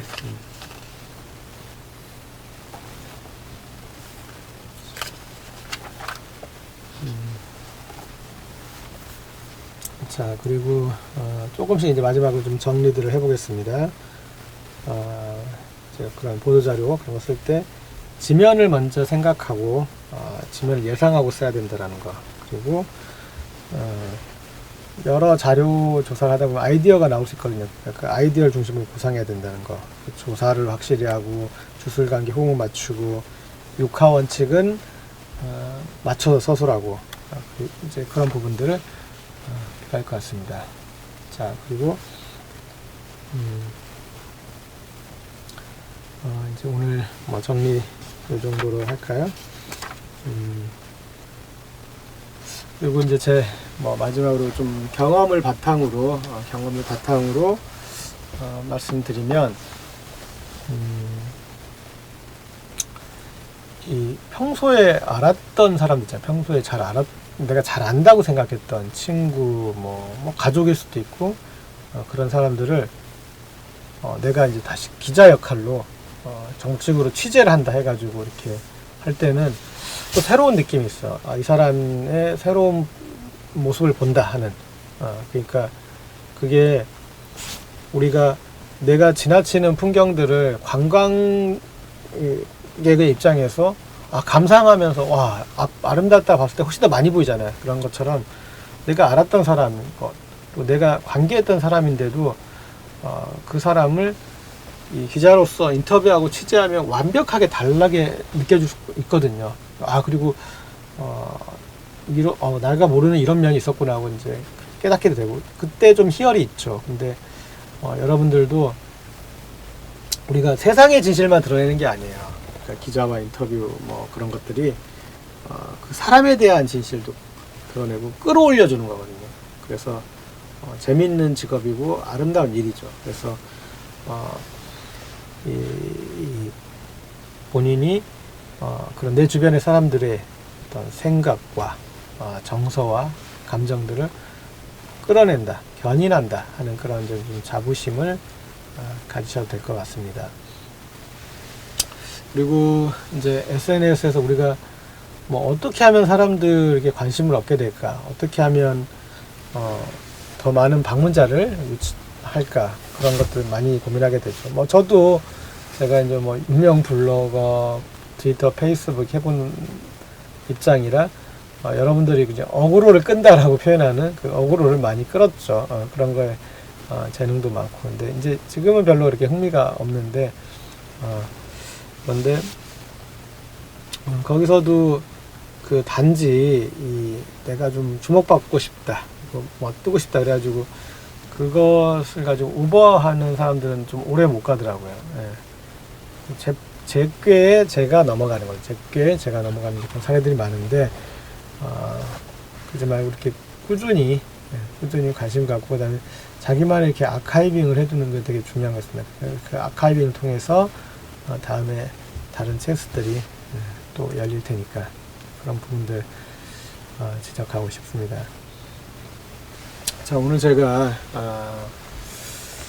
기자 얘기, 기자 그만둔 입장에서 기자 얘기를 하니까 조금 더 느낌 다르네요. 하여튼 기자 얘기를 좀 했고, 그리고 그 다음에 이제 또 여러 저널리즘의 영역에 대해서 한번 좀 설명을 드렸고, 저는 기자할 때 파업을 되게 열심히 했던 적이 있어요. 그래서 파업하는 와중에 2번이나 무기정직을 받기도 하고 그랬는데, 그래서 기자의 역할이나 기자의 임무에 대해서 좀 많이 고민했죠. 그러니까 내가 이렇게까지 고생하면서 부대끼면서 지켜야 될 뭐 그런 일인가 고민했는데, 뭐 지나고 나서 보니 뭐 그래도 어쨌든 내가 의미 있는 일이 한 20년 했구나 그런 생각이 들고요. 그러니까 여러분들도 이게 그냥 본업이 아니라 그냥 뭐 부업과 취미일지라도 그 경험을 해보는 거는 세상을 향한 어떤 자신의 관점을 새롭게 정립하는 거기 때문에 저는 너무나 의미가 있다고 생각해요. 그냥 단순하게 자원봉사나 그런 거하고 완전 다른 거고, 그래서 이 경험을 통해서 자신의 어떤 관점과 그런 맥락을 가지게 된다면 또 이후에 여러 가지 일에서 좋은 결과를 가질 수 있다고 생각합니다. 자, 이 온라인 강의라는 게 앞에 사람이 없으니까 리액션이 없으니까 내가 지금 잘하고 있는지 뭐 어쩐지 저쩐지 그런 거 없어서 조금 예전만은 안 되네요. 근데 어쨌든 제 경험과 그리고 또 제가 고민했던 그런 것들을 토대로 해서 저는 오늘 한번 얘기를 해봤습니다. 그래서 조금 더 제가 좀 텍스트를 이렇게 좀 저는 인천시 교육청 공무원들이 좀 듣는 내용인지 알고 처음에 이제 거기에 포커싱 했었는데 학부모 기자들 또 학생 기자들이 중점적으로 듣는다면 좀 더 실습 위주로 그리고 그들의 얘기를 했을 때 그거 조금 제가 좀 죄송한 것 같습니다. 근데 어쨌든 요거 하시면서 그 다음에 꼭 본인의 SNS를 해보세요. 뭐 유튜브든 블로그든 트위터든 페이스북이든 전 꼭 해보라고 권하고 싶어요. 그리고 그러다 보면 그 중에 자기랑 되게 맞는 게 있어요. 그 히말라야 고산 등장하는 사람들도 그런 얘기를 해요. 뭐냐면 노력해서 되는 게 있고 거기 가보니까 노력을 안 해도 자기가 맞는 사람이었던 게 있어요. 그러니까 기자도 저는 그런 것 같아요. 우리가 노력해서 달성하는 영역이 있는데 또 자기랑 맞는 그런 사람도 있어요. 끝없이 어떤 호기심이 있어서 세상의 어떤 그 문제에 대해서 관심이 많은 사람, 그리고 그걸 또 남한테 잘 알려줘서 알게 해서 그걸 또 기분 좋아하는 사람, 그게 이제 그런 자질인데 그런 능력이 이제 있으신 분들은 열심히 한번 좀 잘 닦아보셔서 계속 어떤 이 임무로부터, 미션으로부터 더 나은 성취를 하길 바라겠습니다. 네, 감사합니다. 여기까지 재미로 재미연구소장 고재열이었습니다. 감사합니다.